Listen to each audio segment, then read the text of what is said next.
নীলফামারীর কিশোরগঞ্জে কৃষকের মুখে হাসি ফুটিয়েছে আগাম জাতের আলুর বাম্পার ফলন। সেখানে মাঠ জুড়ে এখন চলছে আলু তোলার মহোৎসব। আলু চাষিদের আশা, এই বাম্পার ফলন গত বছরের লোকসান পুষিয়ে দিতে পারবে। এভাবেই জমি থেকে আলু তোলায় ব্যস্ত সময় পার করছেন নীলফামারীর কিশোরগঞ্জ উপজেলার কৃষকেরা।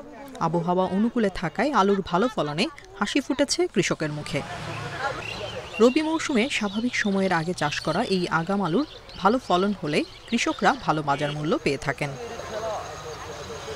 আশ্বিনের বৃষ্টি ও বৈরী আবহাওয়া উপেক্ষা করে ঝুঁকি নিয়ে ৫৫ থেকে ৬০ দিন মেয়াদি 7 জাতের আগাম আলু চাষ করেছিলেন প্রান্তিক চাষিরা। সেই ঝুঁকি নেওয়াতেই এখন সাফল্যের মুখ দেখছেন তারা। পুরনো আলুর বাজার দর কম থাকায় এখন আগাম আলুতেই ভরসা কৃষকদের। আগাম আলুটাতে সুবিধা হচ্ছে, আগাম আলুটাতে আমার দাম বেশি পাই। ওই জমিটাতে আগাম অন্য কোনো ফসল হয়।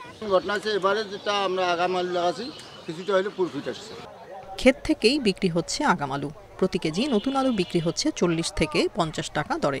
স্থানীয় ব্যবসায়ী ছাড়াও দেশের বিভিন্ন প্রান্ত থেকে আসা পাইকাররা ট্রাক ভরে আলু কিনে পাঠিয়ে দিচ্ছেন ঢাকা, চট্টগ্রাম ও বরিশালের বিভিন্ন মোকামে।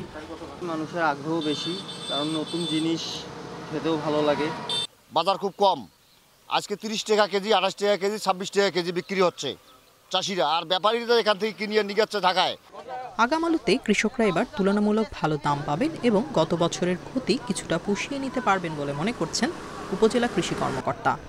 আবহাওয়া অত্যন্ত ভালো থাকায় এবং কৃষি বিভাগের কার্যকরী সময়োপযোগী পরামর্শ প্রদান করায় মাঠের পরিস্থিতি খুবই ভালো। আমরা আশা করছি আলুর ফলন গত বছরের তুলনায় এবছর অনেক বেশি বৃদ্ধি পাবে। এবারে পুরো নীলফামারী জেলায় আগাম আলুর চাষ হয়েছে প্রায় ৮,০০০ হেক্টর জমিতে। এর মধ্যে শুধু কিশোরগঞ্জ উপজেলাতেই হয়েছে ৬,৬৬০ হেক্টর এলাকায়। উৎপাদন লক্ষ্যমাত্রা ধরা হয়েছে প্রায় ১০০ মেট্রিক টন। Independent news.